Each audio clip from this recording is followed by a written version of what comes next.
Sa totoong kwento ng buhay, hindi lahat ng nag-iibigan ay palaging may masayang katapusan. Minsan nga kung sino pa yung totoong nagmamahalan, sila pa yung hindi nagkakatuluyan. Hindi naman kasi natin pwedeng panghawakan palagi ang pag-ibig na nararamdaman natin para sa isang tao. Kasi kahit na alam natin na mahal din tayo ng taong mahal natin, marami pa rin ang pwedeng maging dahilan para bitawan natin sila. Dear Papa Dudut, akala ko noon kapag nalaman ko na mahal din ako ng taong mahal ko, ay happy ending na ang kwento naming dalawa. Pero hindi pa pala dahil kabaligtaran noon ang pwedeng mangyari. Na-realize ko na hindi sa lahat ng oras ay pwede tayong piliin ang taong mahal natin. Kasi sa kwentong ibabahagi ko ngayon, kahit alam namin na pareho kami ng pagmamahal na nararamdaman ay hindi pa rin namin pinili ang isa't isa. Hi Papa Dudut at sa mga ka-online natin na gising pa hanggang sa ngayon at nag-aabang ng bagong kwento sa inyong YouTube channel. Itago nyo na lamang po ako sa pangalang Tessa. 32 years old, taga Cavite at isang romance pocketbook writer. Sa totoo lang Papa Dudut, isa kayo sa mga naging inspirasyon ko kaya nangarap ako na maging romance writer. Palagi kasi ako nakikinig sa mga binabasa ninyong sulat maparadyo man, podcast o dito sa inyong YouTube channel.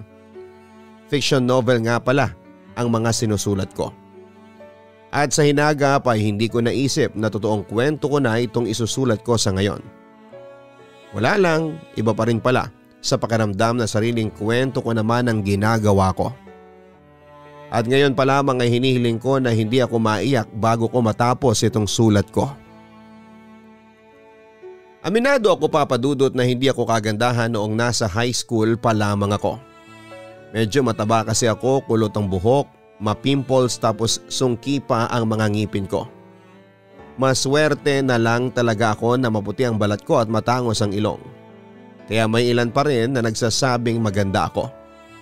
Kahit paano rin naman ay may nagkakagusto sa akin noon pero wala pa sa isip ko ang mag-boyfriend.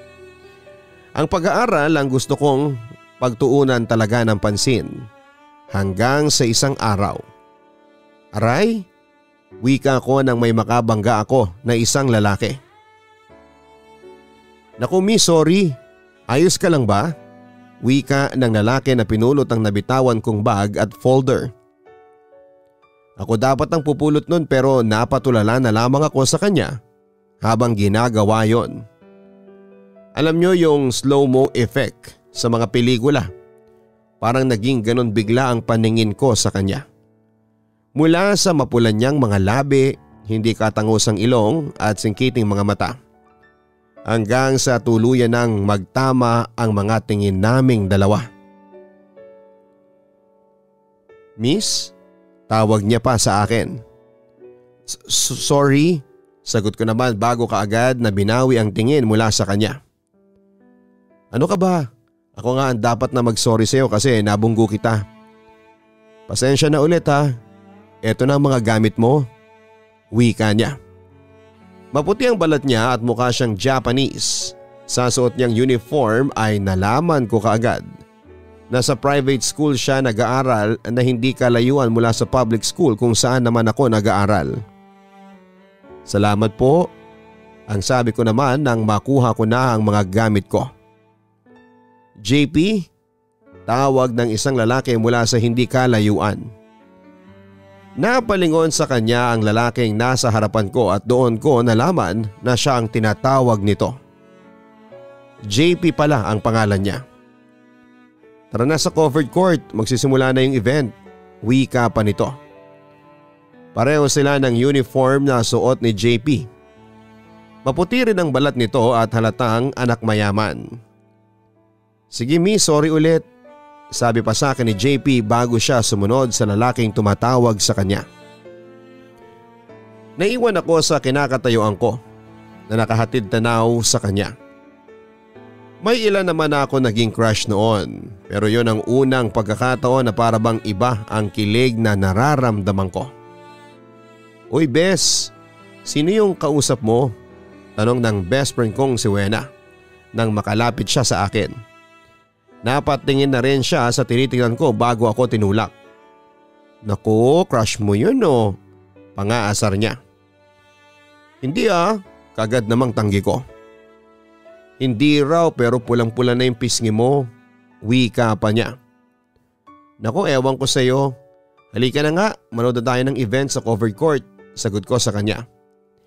May event kasi noon sa plaza ng Indang kaya doon kami dumiretso pagkatapos ng klase namin. May sikat na local band ang tutugtog sa stage at libre kaming makakapanood. Nang makapunta kami sa covered court ay muling nasilaya ng mga mata ko si JP. Nawala na tuloy sa tumutog na banda ang atensyon ko at panay sulyap na lamang sa kanya. Sa dami ng tao sa covered court na yon ay sigurado naman ako na hindi niya ako mapapansin. Pero ewan ko kung namalik mata lamang ba ako nang mapasulyap siya sa kinakatayuan ko at bigla niya akong kinindatan. Halos malunod ako sa kilig noon at nang magsigawan ng mga tao sa loob ay napasigawan na rin ako para mailabas ko ang nag-uumapaw na kilig na nararamdaman ko. Dahil maliit lamang ang bayan namin ay nalaman ko sa ibang kaklase ko na John Paul pala ang totoong pangalan ng crush ko at JP ang palayaw niya.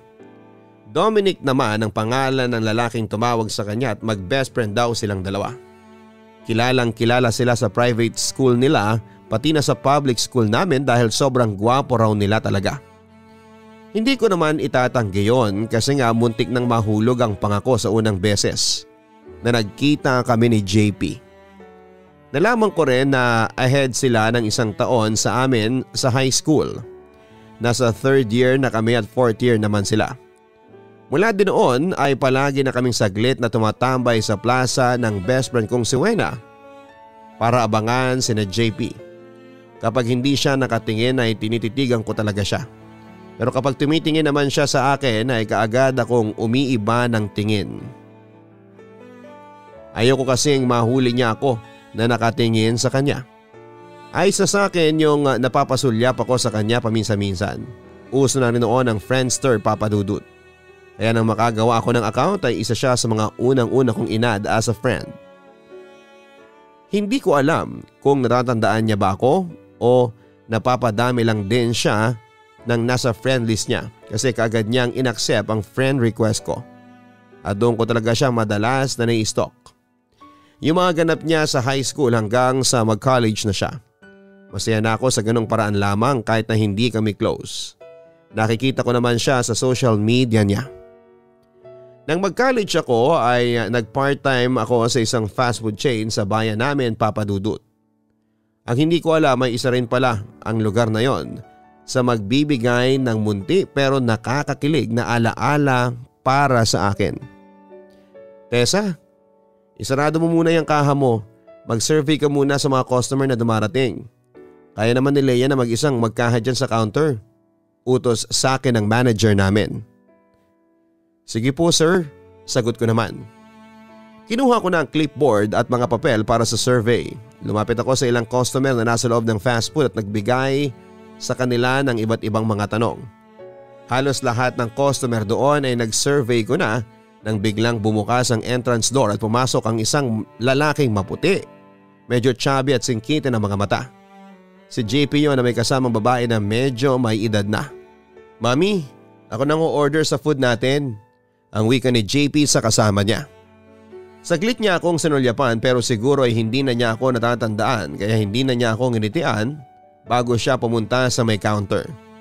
Ayos na rin yun kasi baka bigla na lamang akong matunaw sa kinakatayuan ko. I-survey mo na yung bagong dating na customer pagkatapos ay bumalik ka na sa pagkakaha. Utos sa akin ng manager namin na kaagad kong sinunod. Kabado ang dibdib ko at nagpapawis na rin ang kamay ko nang dahan-dahan akong lumapit sa table kung nasaan ang mami ni JP. Ang sosyal niyang tignan at medyo nakaka-intimidate na lapitan. Kinakabahan pa nga ako at hindi dahil sa mukhang sosyal siya kundi dahil pakiramdam ko ay makakausap ko na magiging future mother-in-law ko. Pero syempre charot lang yung huli kong sinabi, Papa Dudut. Nilabanan ko na lamang ang kaba ko noon bago ako tuluyang lumapit sa kanya. Hi ma'am, Pwede po ba akong magpasagot ng survey sa inyo? Tanong ko sa mami ni JP.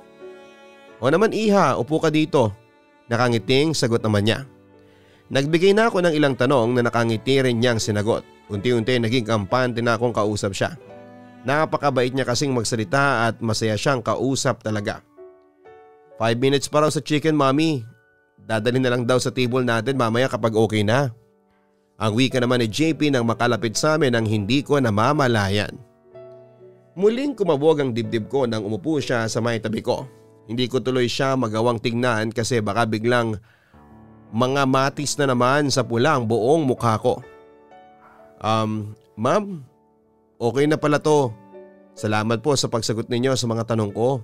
Kinakabahang paalam ko naman sa kanya. Walang anuman iha, pero bago ka umalis pwede bang ako naman ang magtanong sa'yo? Nakangiting pigil niya nang tatayo na sana ako mula sa kinakaupuan ko. Sige po, ano po yun? Kaagad nasagot ko. May boyfriend ka na ba? Nakangiting tanong niya. Po? Gulat na sambit ko. Nakita ko na bahagyang natawa ang mami ni JP dahil sa naging reaction ko. Ramdam ko na rin noon ang pag-init ng magkabila kong pisngi. Ang sabi ko kung may boyfriend ka na ba? Alam ko kasi tong anak ko hanggang ngayon wala pang girlfriend at sa tingin ko ay bagay na bagay kayo kasi… Mami, ano ba yung sinasabi mo? Nakakahiya sa kanya. Natatawang saway naman ni JP sa mami niya. Hindi sir, ayos lang po. Nauutal na wika ko. Napatingin na tuloy ako kay JP at naging triple pa ang kabog ng dibdib ko nang makita ko siyang nakatingin sa akin. Ayos lang naman pala sa kanya JP, ligawan mo na. Nakangiti pang wika ng mami niya. Naku ma'am, ang ibig kong sabihin paano ba to? Medyo nahihiyang sabi ko na hindi ko na alam kung paano pa sasakyan ang mga sinasabi niya. Miss, wag mo na lang intindihin ang sinasabi ng mami ko, binibiro ka lang niya. Makulit lang talaga siya. Natatawang wika naman ni JP. Ganun po ba? Sige po, salamat po ulit sa inyo ma'am and sir. Paalam ko sa kanila. Hindi ko alam papadudod kung ano bang trip ng mami ni JP noon at bigla na lamang ako nitong nireto sa kanya. Pero grabe talaga yung kilig na nararamdaman ko noon. Yung tipo na handa na akong magpalamon sa lupa para lamang sa kanya. Nang bumalik kasi ako sa pagkakahako ay napansin ko na napapatingin sa akin noon si JP. Hindi ako sigurado kung niningitian niya ba ako o sadyang palangiti lang talaga ang mga labi at mga mata niya.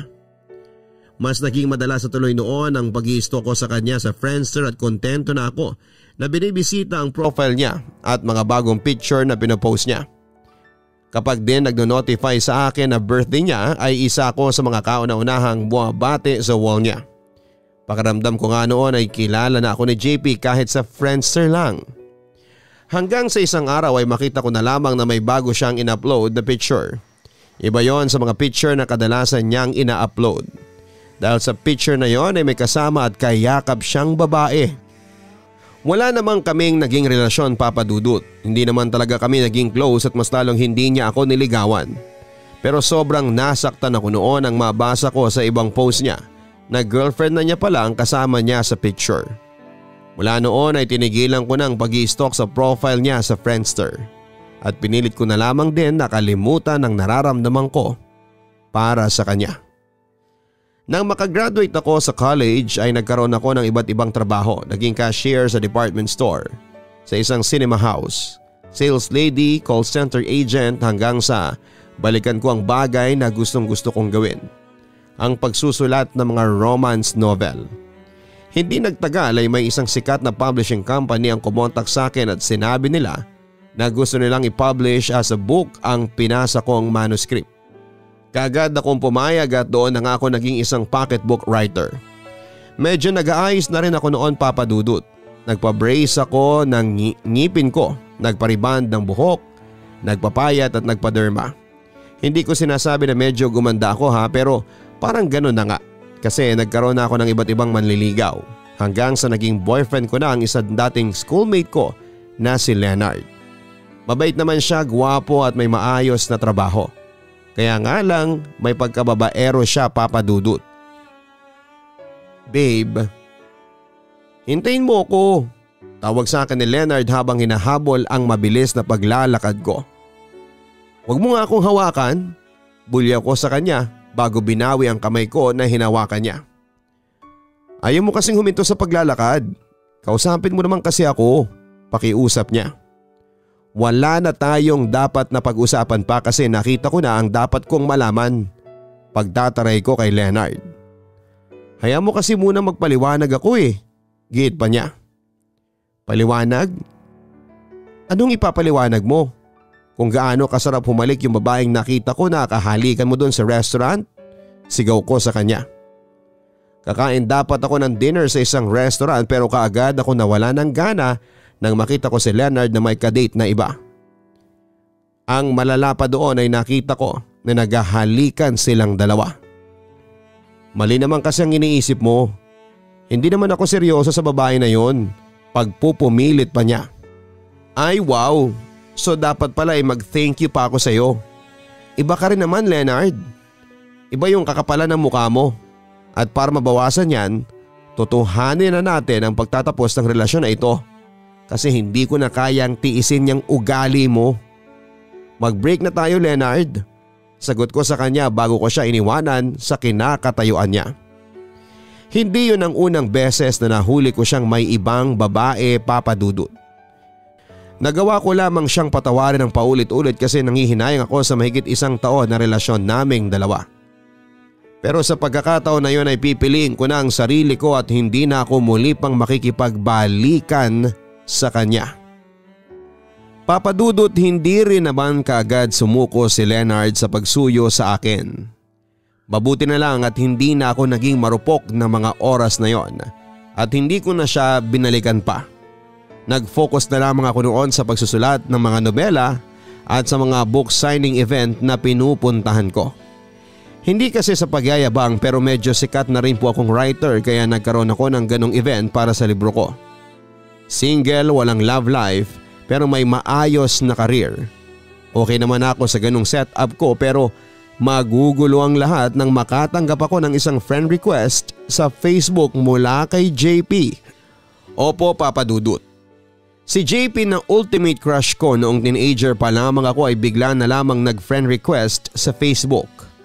Naisip ko na siguro ay lumabas din na ako sa mga suggested friend sa kanya. Kasi nga ay marami kaming common friends na taga-Indang. Kabado man ay inaccept ko na rin ang friend request niya. Nang gabi rin na yon ay nag-chat siya sa akin ng pangungumusta. Sinabi ko na ayos lang naman ako at medyo busy sa pagsusulat. Nalaman ko noon na nasa Dubai na pala siya, single din siya at busy sa kanyang career bilang isang chef. Humaba ng humaba ang mga pag-chat namin hanggang sa isang gabi ay nakipag-video call na siya sa akin. Uy, kapag umuwi ako ng Pilipinas pagbentahan mo ako ng mga libro mo. Gusto ko lahat yon ay may pirma mo. Nakangiting wika ni JP nang magka-video call na kami. Wala halos nagbago sa itsura, sobrang cute pa rin niya at siya pa rin ang ultimate crush ko noong teenager pa lamang ako. Sige ba, walang problema doon. Yun lang pala sagot ko. Tapos sana maka-attend din ako ng book signing event mo. Nakikita ko kasi ang mga post mo sa Facebook. Naka-follow na rin ako sa mga page mo. Sabi ko talaga sa sarili ko ay pupuntahan kita kapag nakauwi ako ng Pilipinas. Kaya sana may event ka kapag nandyan ako, wika pa niya. Pag-uusapan na lang natin yan kapag nandito ka na. Pero alam mo Kuya JP, nagulat talaga ako nang i-add mo ako sa Facebook. Hindi ko kasi akalain na maaalala mo pa ako, ang sabi ko naman. Siyempre naman, maaalala kita. Hindi ko makakalimutan yung pagbibiro na ginawa sa'yo ni Mami noong nandun tayo sa fast food chain. Natatawang sagot pa niya. Hala, natatandaan mo pa talaga yon? Gulat na tanong ko. Siyempre naman, pulang-pula kasi yung mukha mo nun kaya hindi ko makakalimutan yon. Natatawa ang kwento niya. Grabe, nakakahiya naman. Yun pa talaga ang pinaka natatandaan mo sa akin. Nahiya kasi talaga ako sa mga sinabi ng mami mo that time, wika ko. Mahilig lang talagang magbiro yun si Mami. Pero feeling ko talaga nagugustuhan ka niya kasi hindi naman siya basta nagbibiro sa mga hindi niya kilala. Dagdag pa niya. Talaga Kuya JP? Ano ba yan? Nahiya tuloy ako bigla kasi napansin niya ako ng araw na yon. Wika ako naman. Napansin ka niya kasi nakita siya sa'yo. Tessa, pwede bang humingi ng favor sa'yo? Tanong niya. Sige, ano yun? Patanong na sagot ko. Huwag mo na nga akong tawagin Kuya JP. JP na lang kasi nakakatanda masyado yung kuya. Sagot niya. Sige, walang problema JP. Tugon ko naman. Yung parte ng kwento na to ng buhay ko papadudot ang hindi ko naisip na pwede pa palang mangyari. Akala ko ay sa mga pelikula o pocketbook lang may ganitong eksena pero pwede pala talagang mangyari yon sa totoong buhay. Unti-unti tuloy bumalik ang espesyal na nararamdaman ko para sa kanya. Hindi ko na rin yon pinigilan pa kasi pareho naman kaming single ni JP. Wala akong nakikitang mali kung sakali man na matuloy ang love story sa kwento naming dalawa. O Bes, bakit pa na yung tingin mo dyan sa cellphone mo? Nagtatakang tanong ng best friend kong si Wena. Nasa bahay siya noon at tinutulungan akong mag-cut ng mga bookmarks na gagamitin kong freebies para sa nalalapit kong book signing event. Ha? Wala eh. Tanggi ko naman bago kunwari na muling naggupit ng bookmark. Wala raw pero hindi pantay-pantay yung paggupit mo ng mga papel na yan dahil panay ang tingin mo dyan sa cellphone mo. Natatawang wika pa niya. Hindi na ako nakasagot nang makita ko ang chat ni JP sa cellphone ko. Hi Tessa, medyo busy lang ako dito sa work. Tawagan na lang kita later. Magmerienda ka na dyan, I miss you. Chat ni JP sa akin. Sinong JP yan? Tanong ni Wena na bigla na lang sumulpot sa may likuran ko. Nakita niya tuloy ang pangalan ng ka-chat ko pati na ang message nito. Wala lang. Yung ano lang, taga dyan sa bayan. Sagot ko naman. Teka, huwag mong sabihin na siya yung JP na ultimate crush mo noong nasa high school tayo Nanlalaking mga mata ang tanong pa ni Wena. Oo siya nga, sa wakas ay pag-amin ko sa kanya. OMG, ibig sabihin boyfriend mo na siya? Kailan pa? Paano nangyari yun? Paano kanya niligawan? Paanong naging kayo? Sunod-sunod pang tanong ni Wena na may kasama pang yugyog sa balikat ko. Sira, hindi ko siya boyfriend Bes. Saka wag mong hilahin ang manggas ng damit ko, baka masira to kaagad. Sagot ko naman bago inayos ang suot kong damit. Hindi mo boyfriend pero ina-update ka niya sa mga ganap niya sa trabaho? Anong tawag mo doon? Feeling boyfriend lang, ganun? Tanong pa ulit niya. Magkaibigan lang kami ni JP, yun lang yun. Sagot ko naman kasi yun naman ang totoo. Magkaibigan lang kaming dalawa at mas lalong hindi siya nanliligaw sa akin. Paano naman niya ako liligawan hindi naman kami magkasama. Pero sa totoo lang kahit sa tawag at video ko lang kami nagkakausap ay sobrang saya ko ng mga oras na yon. Siguro kasi masaya at magaan lang din talaga ang pakiramdam kausap si JP. Kaya nga habang tumatagal pa ang ganong setup naming dalawa ay nararamdaman ko na lalo akong nagkakagusto sa kanya. Posible pala yung ganon papadudot, yung magkagusto ka sa taong hindi mo naman talaga nakakasama. Bakit gising ka pa? Malalim na ang gabi dyan Tanong ni JP sa akin habang magka-video call kami. Nandito ko ngayon sa isang coffee shop sa Dubai Mall. Dito ako madalas na tumatambay bago ko umuwi ng apartment namin. Ang relaxing kasi sa lugar na ito tapos ang ganda pa ng view.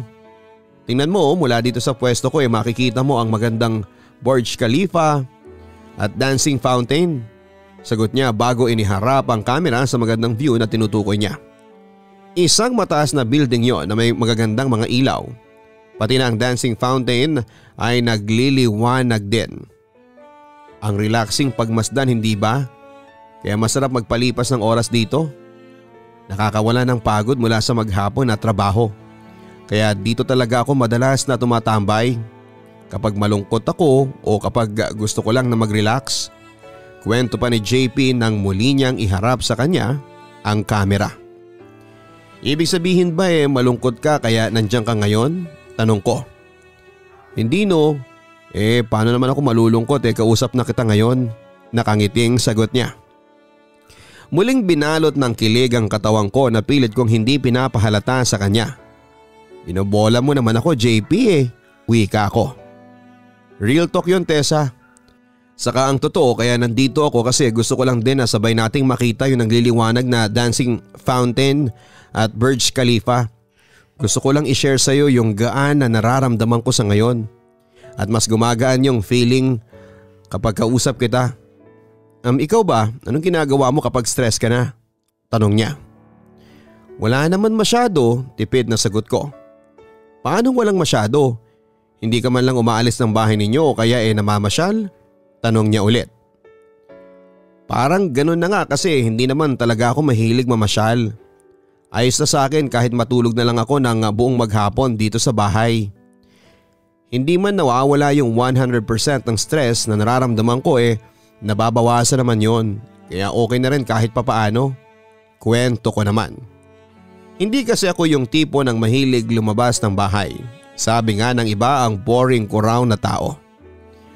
Next year uuwi na ako ng Pilipinas. Mamamasyal tayo ha? Anyaya niya sa akin. Sige, pero saan naman tayo pupunta? Tanong ko.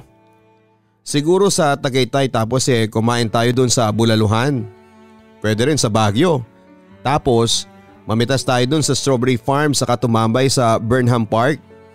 Basta kahit saan mo gusto. Pumunta tayo dun sa mga lugar na mararamdaman mo na kampante ka kapag ako ang kasama mo. Nakangiti namang sagot niya. Hindi ko alam kung ano ba yung klase ng kaba na nararamdaman ko noon, Papa Dudut. Kabang kinikilig o kabang natatakot? Kasi syempre baka kapag nagkita kami ng personal ay iba na yung pakikitungo niya sa akin. Posible naman kasi na mangyari yon. Na sweet lang ang isang tao sa video call pero hindi sa personal. Ganun pa man ay bahala na si Batman kapag natuloy ang mga plano namin ni JP, Papa Dudut. Dahil halos araw-araw na kaming magkausap ni JP parang kasama ko na rin siya sa bahay. At parang kasama niya na rin ako sa Dubai. Para nga rin nakarating na ako sa mga lugar na pinapasyalan niya doon. Kasi pinapakita niya ang magagandang lugar na yon tuwing magka-video call kaming dalawa. Sinabi niya pa noon na kapag ako naman ang pumunta ng Dubai ay siya raw ang magiging gwapong tour guide ko. Kumusta naman kayo ng ultimate crush mo? Tanong ni Wena sa akin. Muli niya akong tinutulungan noon sa pagbabalot ng mga ipapadala kong libro sa umorder sa akin online. Ayos naman. Tipid na sagot ko. Ayos lang na parang wala lang o ayos lang na parang mahal mo na siya? Tanong pa ni Wena na sabay na itinaas baba ang mga kilay niya. Mahal ka agad? Hindi ba pwedeng crush lang muna? Napapailing naman na sagot ko. Naku Besa, kilalang kilala na kita. At sinasabi ko sa iyo na ngayon ko lang nakitang makulay ang aura mo ng ganyan. Wika pa ni Wena. Anong sinasabi mo dyan? Walang ganun Bes. Natatawa ang sagot ko naman. Sa akin ka pa ba naman maglilihim alam ko na yung patutunguhan ng mga ngiti mo na yan. Kaya aminin mo na, mahal mo na siya no? Tanong pa niya. Hindi pa, natatawa ang sagot ko. Hindi pa pero malapit na. Alam mo Bes, wala naman akong nakikitang masama kung mahalin mo man si JP. Kasi pareho naman kayong single. Tapos halata naman na gusto ka talaga niya. Siguro yung pwede lang na maging conflict sa inyong dalawa yung distance ninyo mula sa isa't isa. Kasi hindi ba nandun na halos lahat ng kapatid at magulang niya? Kung papipiliin ka ba, kaya mo bang i-give up ang karir mo dito sa Pilipinas at tumira ka ng Dubai? Medyo seryosong tanong niya. Wala pa naman kasi sa ganong level kaya saka ko na siguro iisipin ang tungkol sa bagay na yan. Ang wika ko naman. Hindi ako naniniwala noon na pwedeng ma-inlove ang isang tao sa ka-textmate o katawagan lamang niya. Pero nagbago ang paniniwala ko na yon mula nang palagi na kaming magkausap ni JP. Hindi pa man kami talaga nagkakasama ay hindi ko na rin napigilan ang sarili ko na tuluyang mahulog sa kanya. Nagpatuloy pa siya sa pagiging sweet niya habang ka-video call niya ako. At ang nakakatuwa pa doon ay minsan na rin niyang pinakiusap sa akin ang mga magulang at kapatid niya na kasama niya sa Dubai. Pinakilala niya ako sa kanila bilang espesyal na kaibigan at ako naman ay pigil ang kilig habang kausap sila. Parati lang kaming sweet na magkausap ni JP, Papa Dudut. Ang sabi ko pa nga sa sarili ko ay ang tagal namang magpalit ng taon. Ang tagal umuwi ni JP sa Pilipinas. Napakarami na kaming naging plano noon. Mga pupuntahan kapag nandito na siya sa Pilipinas. Mga kakainan, papasyalan at gagawa ng magagandang alaala. Na-imagine ko pa lang ang mga yon ay na-excite na ako. Hindi pa rin kasi ako makapaniwala na nakakausap ko na noon ang lalaking dati lang ay pasimple kong sinusulyapan sa malayo. Akala ko, Papa Dudut, ay magtutuloy-tuloy na ang magandang kwento na yon para sa amin ni JP, pero hindi pa pala. Sa paglipas kasi ng mga araw at linggo ay naging madalang na ang pagtawag niya sa akin. Ang dahilan niyang una ay busy lang daw siya sa trabaho hanggang sa hindi na niya talaga ako mini-message o tinatawagan pa. Sinubukan ko na tawagan siya at itanong kung may problema ba siya. Sinabi naman niya na ayos lamang siya. Gusto kong isunod na tanong ay kung may problema ba kaming dalawa. Pero pinigilan ko na lamang ang sarili ko kasi alam ko naman na walang kami. Kaya wala ring dahilan para itanong ko pa ang bagay na yon sa kanya. Papa Dudut, daig ko pa yata ang na-ghost dahil sa ginawa sa akin ni JP. Nagsimula siya sa malamig na pakikitungo sa akin hanggang sa tuluyan na niya akong hindi kinausap. Aaminin ko na medyo nasaktan ako at umiyak dahil na rin sa mga nangyari. Pero ano pa nga bang magagawa natin kapag hindi na tayo kinakausap ng taong gusto pa sana nating makausap? Wala na, hindi ba? Kasi hindi na natin pwedeng ipagsiksikan ang sarili natin sa taong pinaparamdam sa atin na baliwala lamang tayo sa kanya. Kaya naman kahit hindi naging kami ay nagsimula na akong mag-move on. Mag-move on sa isang love story na never namang nangyari. Muli na lang akong nag-focus sa pagsusulat ko at tama nga ang sinabi nila, Papa Dudut, kapag may umaalis ay may magandang kapalit na darating. Kasi nang panahon na yon na nasasaktan ako ng dahil kay JP ay naging sunod-sunod naman ang blessing sa career ko. Nakapagsulat ako ng 2 libro tapos ay ginawa pang short film ang isang nobela ko. Nagkaroon din ako ng book signing event at na-invite para maging guest speaker sa iba't ibang school. Sinubsob ko talaga ang sarili ko sa iba't ibang ganap sa buhay ko. At malaking tulong yon para hindi ko na maalala pa si JP. Pero ewan ko ba, Papa Dudut, kung tadhana o si JP lang din talaga ang nakakainis na sumira ng concentration ko na yon. May isang pangyayari kasi na muling babago sa nararamdaman ko noon. Bes! Halos birit ni Wena nang makalapit sa akin. Nasa may backstage kami noon at kalalabas ko lang ng restroom. Book signing event ko rin noon kasamang iba pang mga book author sa publishing kung saan ako nagtatrabaho. Ano yun? At grabe ka naman makairit dyan. Nagtatakang tanong ko. Paano kung hindi mapapairit eh? Subukan mo kayang sumilip sa labas, sagot niya sa akin. Sumunod na lamang ako sa sinabi niya at sumilip sa may maliit na bintana sa backstage. Ano ba kasing gusto mong ipakita sa akin sa labas? Wala naman ako ibang nakikita kung hindi staff saka mga magpapapirma ng… Hindi ko na naituloy pa noon ang sasabihin ko dahil may biglang naaninag ang mga mata ko. Isang lalaking maputi, nakasuot ng t-shirt na itim at may hawak na mga libro ko at isang bouquet ng sunflowers. Napaalis tuloy ako noon sa may bintana kasunod ang pagtambol ng dibdib ko. O hindi ba natameme ka rin bigla? Ang wika naman ni Wena. Bakit ba siya nandito? Mahinang tanong ko. Si JP ang tinutukoy ko na nakaupo sa pinakadulong upuan na para bang magpapapirma ng libro sa aming mga book writer. Di siguro para magpapirma ng mga libro mo. Nakita mo naman na libro mo ang hawak niya, hindi ba? Sagot naman ni Wena. Writers, mag-i-start na raw ang book signing natin. I-ready nyo na raw ang mga sarili ninyo na lumabas, ang wika ng isang staff na pumasok sa backstage. O bes, kalmahan mo lang ha. Huwag kang masyadong kikiligin kapag nandyan ang ultimate crush mo, pangaasar pa na sabi ni Wena. Ano ka ba, syempre hindi ako kikiligin sa kanya. Singhal ko naman sa best friend ko. Lumabas na kami ng backstage at naupo sa harapan ng isang mahabang lamesa. Nasa may kabilang dulo ako Kaya ako ang kahuli-hulihang pipirma ng libro sa mga writers. Nagsimula na rin ang event noon. May kantahan, sayawan, may pa-games kasama kaming mga writers pero hindi ako masyadong nakapag-concentrate. Patuloy din kasi noon ang pagtambol ng dibdib ko lalo na kapag pasimple akong napapasulyap kay JP na nakangiti habang nakatingin sa pwesto ko. At nang patayuin na nga ang mga magpapapirma ng libro ay mas lalo lang tumindi ang pagtambol ng dibdib ko. Pinilit ko na lang gawin na normal ang ngiti ko sa mga nagpapapirma sa akin ng libro. Buong maghapon ng event na yon hanggang sa nakita kong papalapit na ng papalapit sa akin si JP. Siya ang nasa may pinakadulo at hindi ko alam kung sinasadya niya ba yon. Pero ang mas hindi ko naiintindihan noon ay ang kaba sa dibdib ko na nararamdaman. Na-excite pa ako, kinikilig o nasasaktan. 1 taon na rin kasi yon. 1 taon na mula nang para niya akong iniwan sa ere. Ni Honey Ho ay wala siyang ginawa bago niya ako tuluyang hindi kinausap. Hindi ko alam kung ano ang dapat kong sabihin sa kanya kapag nagkaharap na kami.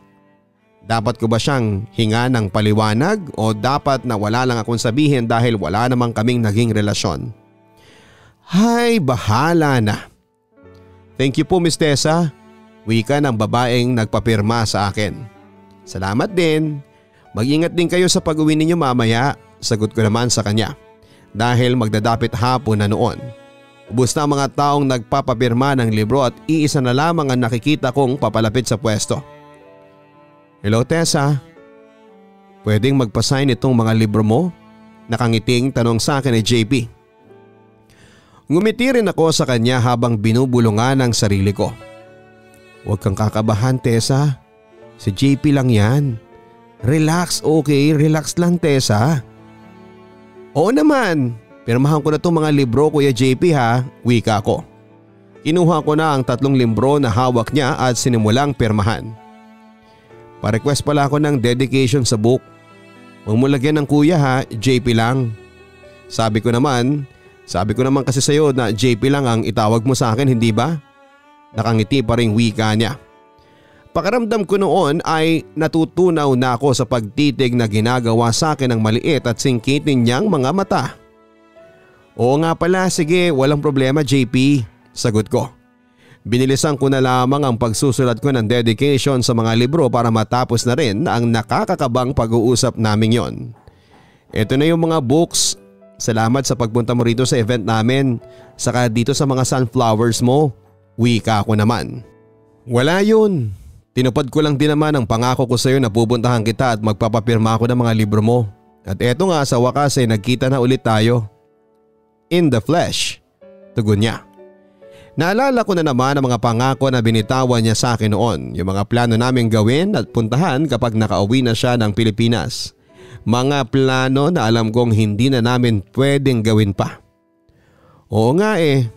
Sige, salamat ulit ha. Ingat ka mamaya sa pag-uwi mo. Pasimpleng pagtataboy ko sa kanya. Tessa, total naman ako yung kahuli-hulihang nagpapirma ng libro. Baka pwede kitang yayain na magkape pagkatapos itong event ninyo. Tanong niya sa akin. Napalunok ako ng laway kasunod ng pilit na pagngiti ng mga labi ko. Sorry JP, hindi ako pwede ngayon eh. Susunduin din kasi ako ng boyfriend ko pagkatapos nitong event. Tugon ko sa kanya.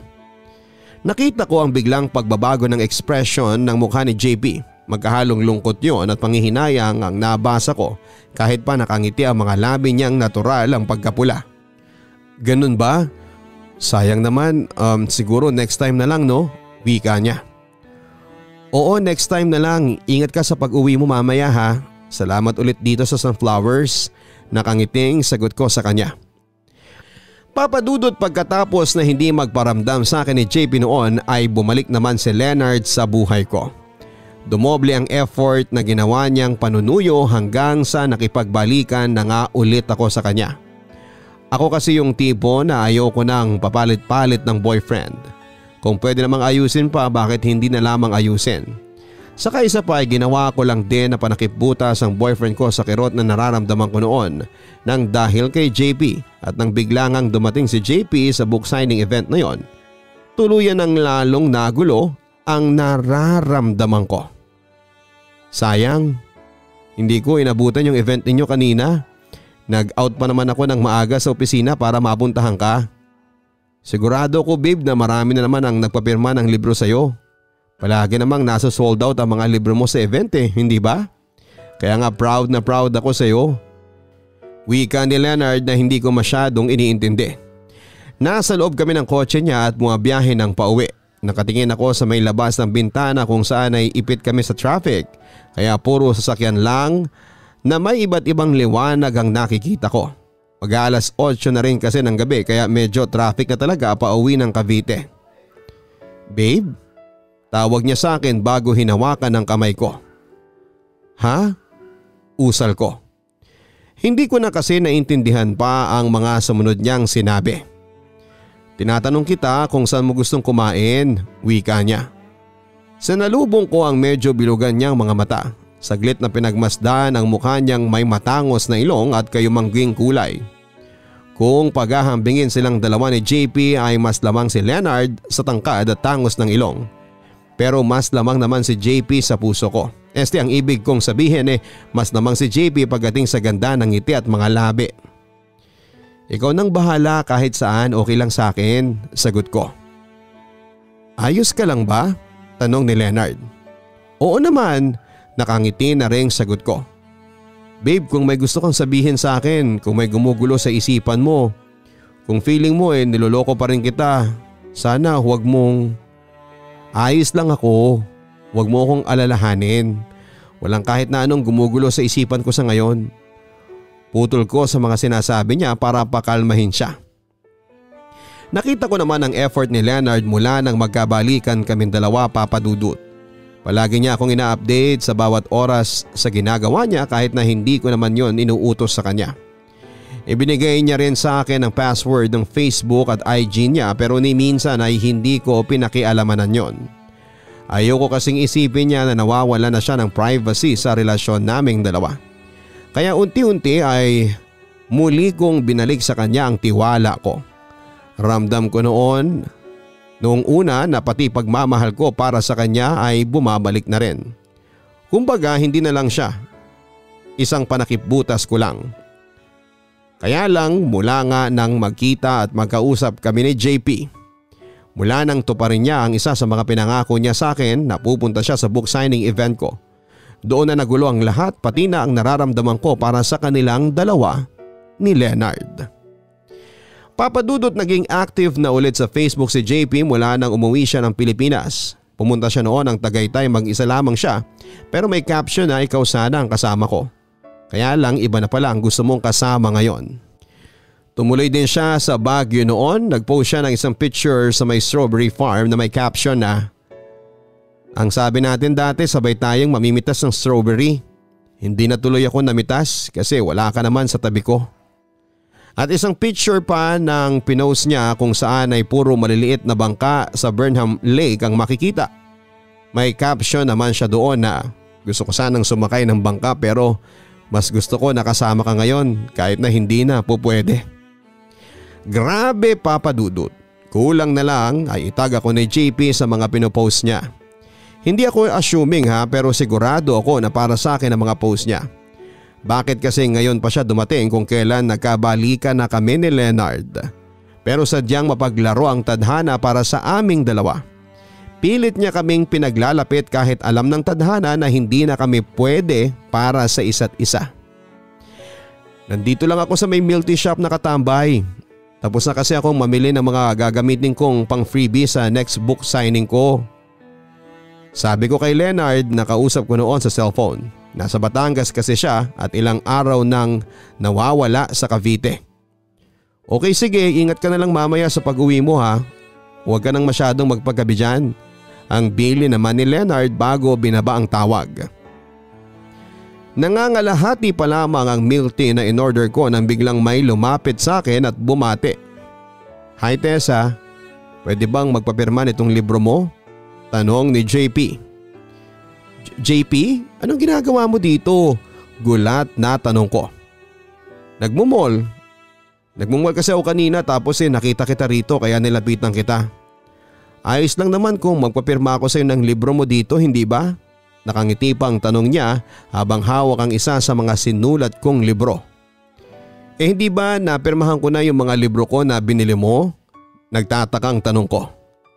Hindi pa, katapat lang kasi nitong milk tea shop yung bookstore. Nang makita kita kanina, bumili ulit ako nitong libro mo para may dahilan ako para lapitan ka ngayon. Okay lang ba kung umupo ako dito? Turo niya sa katapat kong upuan. Oo, wala naman akong ibang kasama. Sagot ko bago kinuha ang libro mula sa kanya. Pangalan mo ba ulit ang ilalagay ko sa dedication? Tanong ko. Oo, pangalan ko na lang. Sagot naman niya. Nagsimula na akong pumirma at maglagay ng short dedication nang bigla siyang magsalita. Tessa, sorry kung bigla na lang akong nawala ha. Wika niya. Isang malalim na buntong hininga ang binitawan ko. Tinapos ko muna ang dedication bago inabot sa kanya ang libro. Ayos lang, naiintindihan ko. Sabi mo nga busy ka lang talaga sa trabaho at ayoko maging abala pa sa'yo. Sagot ko. Nakangiti ako noon pero may lungkot na nararamdaman. Ang totoo ay hindi lang tungkol sa trabaho ang dahilan kung bakit hindi na ako nag-message sa'yo. Hay, naghiwalay kasi noon ng parents ko at sobrang dinamdam ko yon. Hindi kasi ako makapaniwala na after more than 20 years of marriage ay saka pa sila maghihiwalay. Ang bigat ng nararamdaman ko noon kaya lahat ng tao ay iniwasan ko. Pati na ikaw. Pero nang dumating ang araw na natanggap ko ng may mga bagay talaga na hindi na pwedeng ibalik sa dati, umuwi kaagad ako dito sa Pilipinas at umuwi ako dito kasi akala ko may mga pangako pa ako na kailangan kong tuparin. Pero nahuli na pala ako. I'm sorry Tessa. Hindi kita dapat dinamay sa problema ko. Hindi dapat kita iniwan sa ere. Wika pa ni JP. Nagpigil ako ng mga luha dahil sa mga sinabi ni JP Papadudut. Totoo naman kasi na yon ang nararamdaman ko dahil sa ginawa niya. Totoong pakiramdam ko ay sinadya niya akong iwanan sa ere. Pero ano pa bang magagawa ko? Ano pa bang magagawa namin?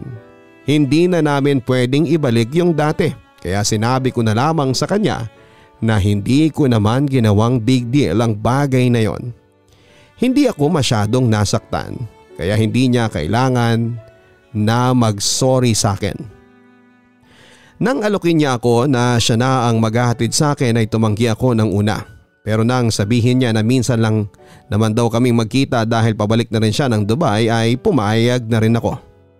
Sa loob ng sasakyan niya Papadudut ay ang dami naming naging kwento sa isa't isa.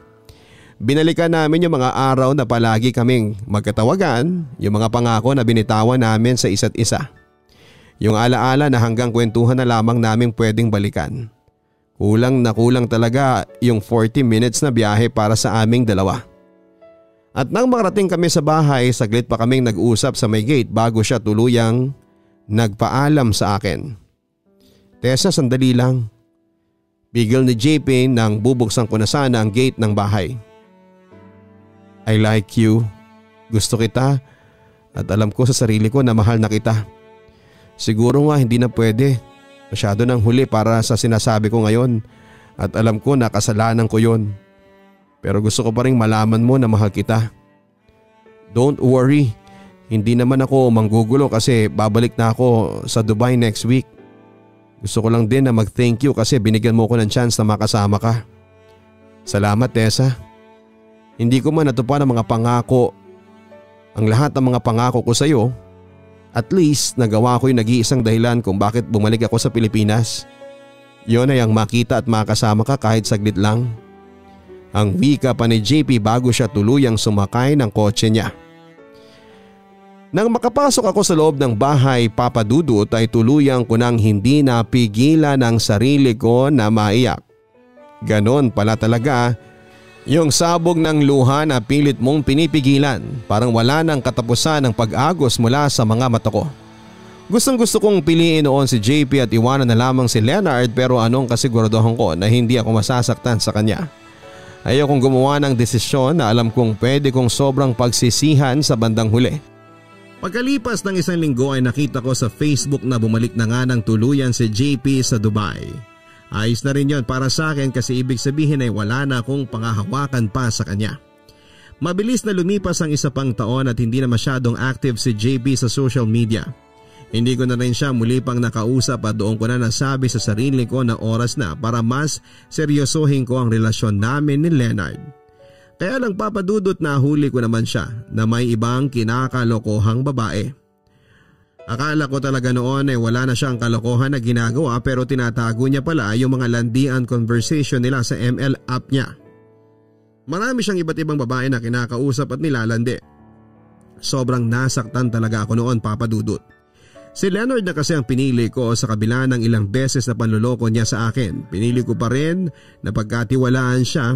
Pinili ko na mahalin siya ulit pero nagkamali pala ako.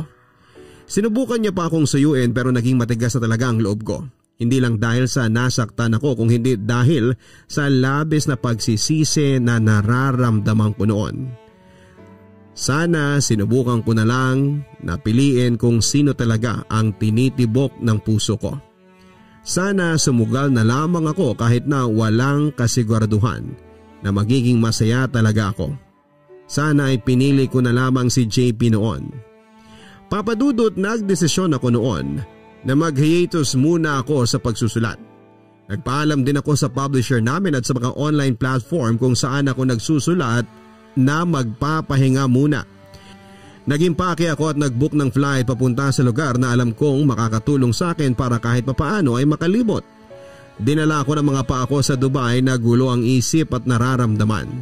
At nang iwanan ko sa isang hotel ang mga gamit ko ay pumunta ako sa isang coffee shop sa Dubai Mall kung saan kita ang Burj Khalifa building at dancing fountain.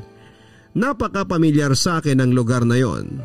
Kahit na unang pagkakataon na pumunta ako doon, umorder din ako ng isang mainit at matapang na kape bago pumwesto kung saan tanaw ko ang nagliliwanag na kapaligiran. Hindi ko alam, papadudot, kung ano nga ba ang hinihintay ko noon. Kung meron pa ba akong hinihintay.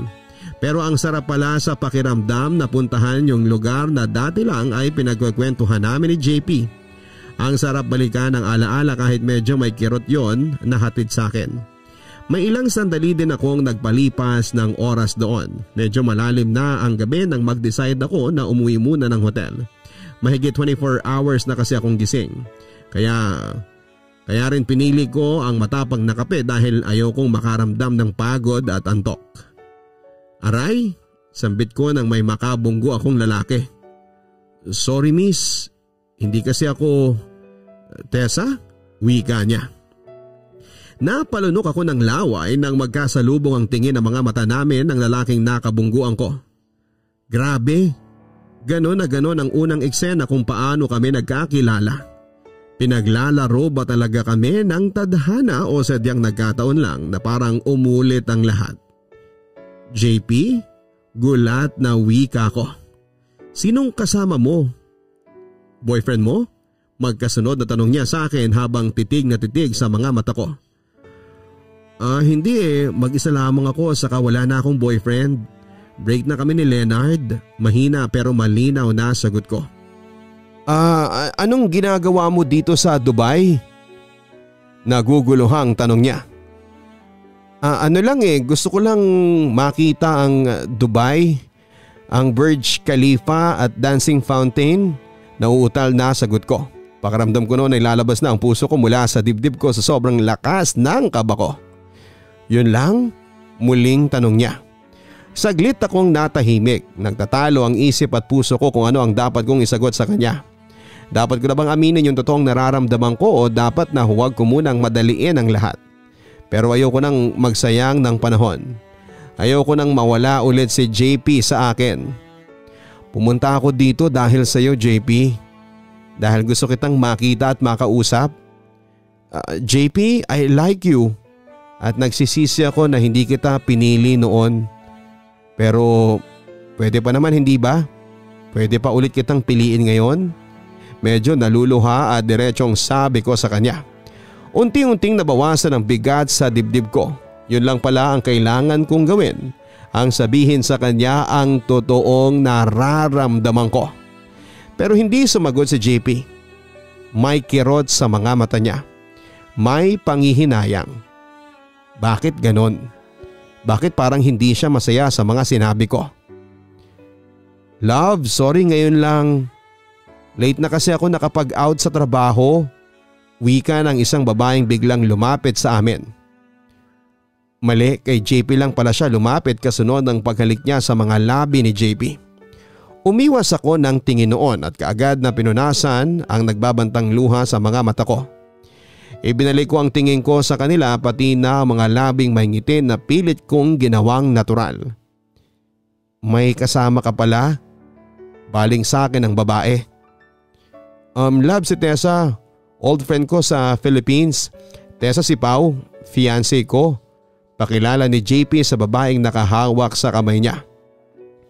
Tessa? Parang narinig ko na yung pangalan na yun ah. At tama, ikaw ba yung writer ng mga pocketbooks na dala ni JP? Tanong pa ni Pau. Oo, ako nga, sagot ko. Grabe, kaya pala familiar ang pangalan mo sa akin. Ang tagal na kitang gustong makilala talaga kasi ang ganda ng mga pocketbooks na sinusulat mo. Ang lalim ng mga hugot. Naiyak po nga ako dun sa huling binasa ko eh. By the way, sinong kasama mo ngayon sa Dubai? Boyfriend mo? Tanong ni Pau. Maganda siya, maputi at bagay silang dalawa ni JP. Hindi. Nagbakasyon lang akong mag-isa dito. Actually, pabalik na nga rin ako ng hotel eh. Nagkasalubong lang kami ni JP kaya eto, pareho kaming nagulat. Sige ha, aalis na rin ako. Nice to meet you, Pau. Wika ko bago tumalikod sa kanila. Tessa, sandali. Habol pa ni JP. Bumuntong hininga muna ako ng malalim, ngumiti bago muling humarap sa kanila. Ano yun, JP? Tanong ko. Mag-ingat ka and it was nice to see you again. Seryoso ang sabi niya. Ganon din ako, sige ha. Alis na ako, bye Pau, bye JP. Muling paalam ko. Nangangatal na ang boses ko noon pati na ang mga labi ko. Tumatambol na rin ang puso ko at sumasakit ang lalamunan dahil sa pilit na pagpipigil ng mga luha ko. Pero sa muling paghakbang na mga paa ko palayo kina JP at Pau ay tuluyan ko nang hindi napigilan ang mga luha ko. Kahit na ilang beses kong punasan ng mga mata ko ay ayaw pa ring tumigil ng pagluha nito. Kaya tahimik akong naglakad na umiiyak hanggang sa nakarating na ako sa hotel. Doon ako umiyak ng umiyak pero hindi naman nabawasan ang kirot na nararamdaman ko sa dibdib ko.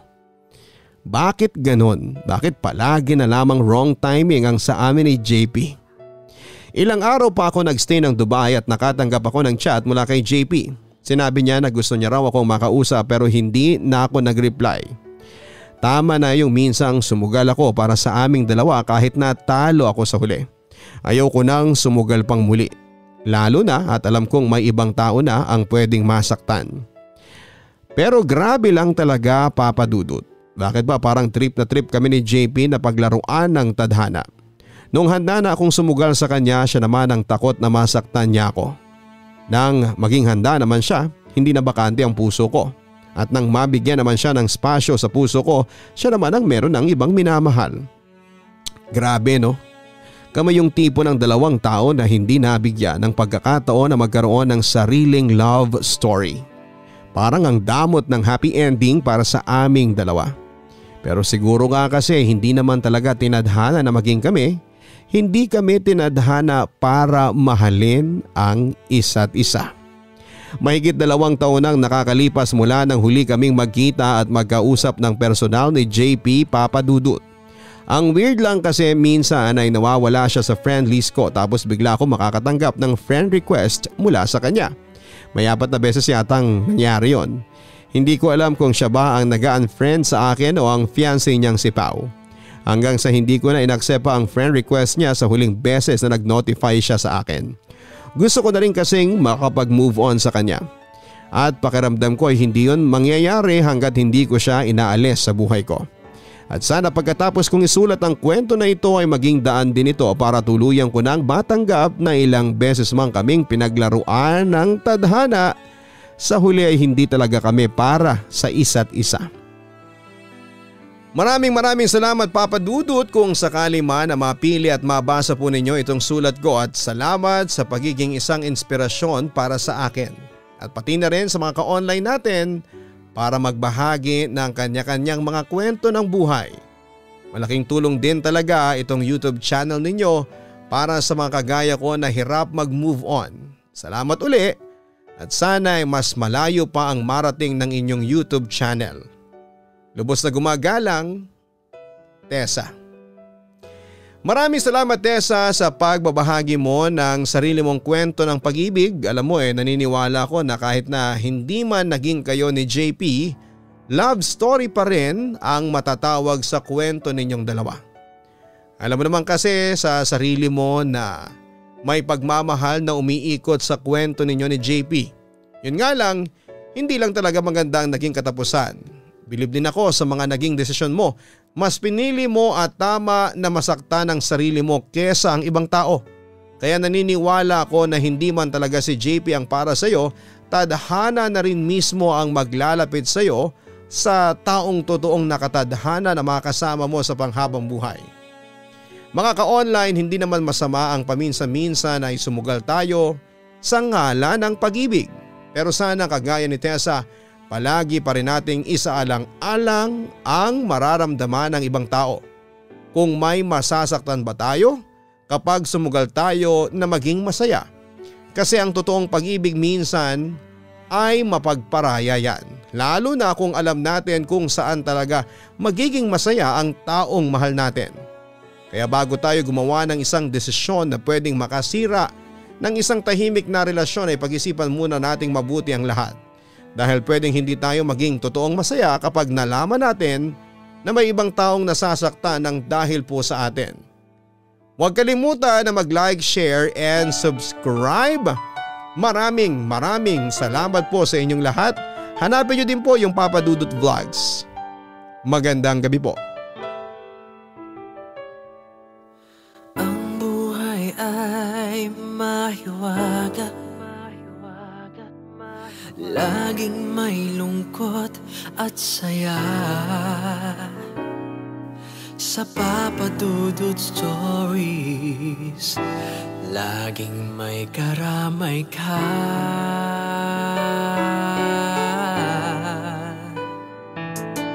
Mga problemang kay bigat,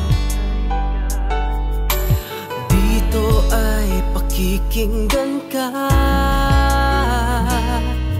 Sa Papa Dudut Stories, kami ay iyong kasama. Dito sa Papa Dudut Stories, ikaw ay hindi nag-iisa.